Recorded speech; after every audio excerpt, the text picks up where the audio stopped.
Olha, pessoal, nós vamos falar agora de um assunto muito importante. Eu vou conversar com o professor e ambientalista, o Márcio Manuel, e a gente fala sobre as irregularidades das chuvas e como será, por exemplo, o próximo ano, né? A natureza será que está em fúria? É seco demais? É pé de vento? É tempestade? Falta de água? O que está acontecendo, afinal, com o nosso planeta? A gente vai conversar agora com esse ambientalista, que é uma referência no nosso estado e no Brasil, o professor Márcio Manuel, que também é geógrafo. É um grande prazer tê-lo aqui no Jornal da Gazeta, edição do almoço, professor. Boa tarde. Boa tarde, Tiago Mendes, boa tarde, Itátila e toda a sua produção, e boa tarde a todos e todas telespectadores do Jornal Gazeta, Jornal da Gazeta. O professor, o que está acontecendo com o meio ambiente? Esse ano choveu menos do que nos últimos 91 anos, hein? Exatamente. Só para contextualizar a sua pergunta, no dia 1º de outubro, na última sexta-feira, e a partir das 16 horas em Goiânia e região metropolitana, tivemos aí uma tempestade de poeira. Então não foi uma tempestade de areia, cuidado, é de poeira. Dentro desse contexto, podemos analisar que isso acontece exatamente devido a diferentes pressões atmosféricas. O que é pressão atmosférica? É peso do ar. E quanto maior for a diferença das pressões atmosféricas, mais fortes são os ventos. Soma-se isso a um período de longa estiagem, então você vai ter muita poeira solta no solo. Por isso que nós tivemos aquela situação. É comum em São Paulo, é um pouco mais raro em Goiânia, mas acontece também em outros continentes. Com relação à sua pergunta propriamente dita, onde você perguntou o que está acontecendo com o planeta, grande influência antrópica, ação do homem, substituição de área verde por áreas edificadas, por asfalto, por concreto, por espelho, por vidro e muitos carros queimando combustíveis fósseis.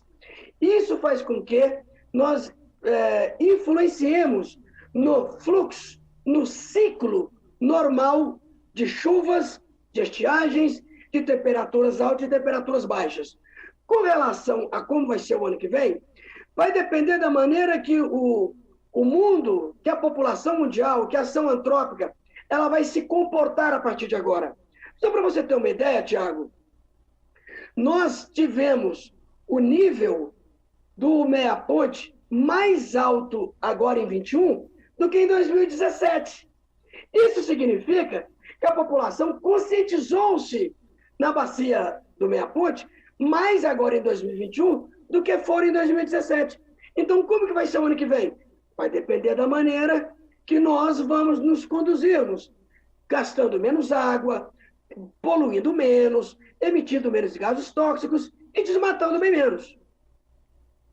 Doutor, professor, suponhamos que a gente tenha uma rota de conversão agora. A humanidade se arrependa dos males à natureza que ela vem praticando, comece a plantar árvore, recupere as nascentes, refloreste, porque o Brasil desmata muito, mas o mundo inteiro já desmatou praticamente tudo. Nós ainda, apesar de desmatar muito, somos quem tem alguma coisa praticamente. Poucos países do mundo têm, quer dizer, o que a gente tem, ninguém mais tem de floresta.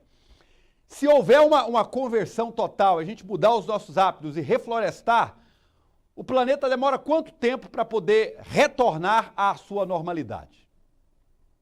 Interessante a sua pergunta, porque se o mundo inteiro, a partir desse momento, parar, nesse momento, quase 13h30, parar de desmatar, parar de poluir, parar de deixar os rios como estão, paulatinamente nós vamos voltar a ficar como estávamos lá atrás, lá na Idade Média, lá na Idade Antiga, no máximo na Idade Moderna. Eu não vou nem botar contemporânea, porque na Idade Contemporânea você já tem uma industrialização maciça.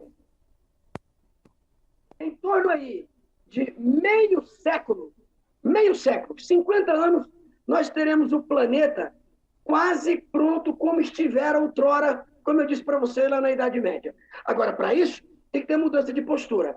Raciocinando com a linha editorial do seu programa, com a pauta do programa, para o ano que vem, dá para mudar? Dá. Se houver aqui no Brasil uma mudança total, no que se refere a desmatar menos para plantar, desmatar menos para construir, nós teremos as chuvas começando em setembro e parando só no final de abril. Isso seria ótimo. Mas, para isso, temos que ter uma mudança de postura radical. Ô, professor, uma coisa que fica me encafifando, assim, é que tem linhas que falam que não tem nada a ver com a ação humana. O que está acontecendo é uma coisa cíclica que já aconteceu. A gente já teve eras polares, a gente já teve muitos cenários ecológicos aí no passado, quando nem havia homem na Terra. E isso está repetindo de novo. Essa linha encontra algum ponto de lógica, não? Veja bem, a única situação de poluição, de alteração climato-meteorológica sem a existência do homem são as erupções vulcânicas, porque as erupções vulcânicas elas têm gases geológicos, e isso podem contribuir para a poluição e alteração climato-meteorológica.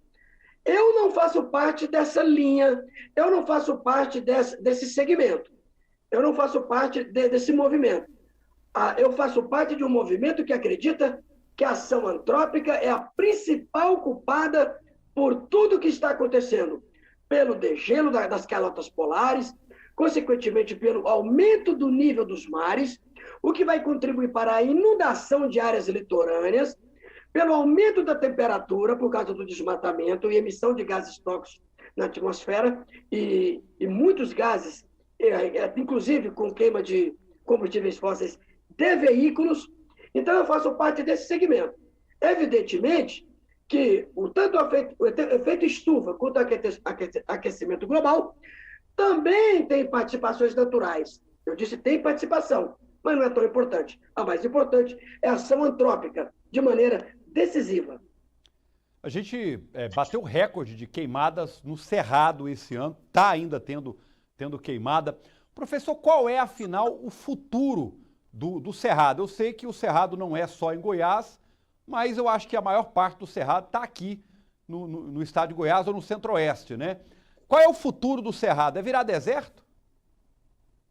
11 unidades federativas da União têm no seu território o Cerrado, ou em maior ou em menor quantidade. Todavia, se continuarmos dessa forma, não é que vai virar deserto. O que vai virar deserto, por incrível que pareça, Thiago, é a Amazônia. Porque o solo da Amazônia ele é arenoso. Então, se ele for desmatado, vai virar deserto. O nosso aqui, ele tende a virar uma área semiárida.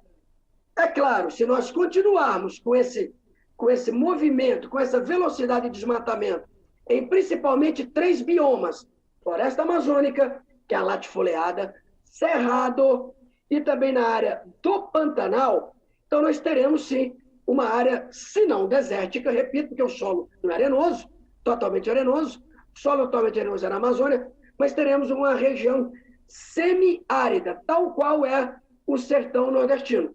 Então, professor, mas isso pode acontecer? Eu acho muito pouco provável. E por mais que nós tenhamos muitas notícias negativas, mas tanto o Cerrado quanto a Amazônia, ela tem tido, por incrível que pareça, um declínio em torno de 25% a 30% de desmatamento. Isso significa que com leis ambientais fortes e aplicabilidade à fiscalização, isso vai diminuir e nós não teremos esse cenário que você perguntou aí no seu questionamento. Professor Márcio Manuel, muito agradecido pela sua participação. Obrigado por enriquecer aqui o nosso programa. Até uma próxima oportunidade. É um prazer, sempre à disposição. E eu fico feliz com esse tipo de tema, porque quem assiste, quem identifica esse tema, vai pensar melhor antes de devastar, de degradar e de poluir o meio em que vivemos. Independentemente se é cerrado, se é caatinga, se é Mata Atlântica, se é pântano, não importa. Mas o importante é a conscientização da população.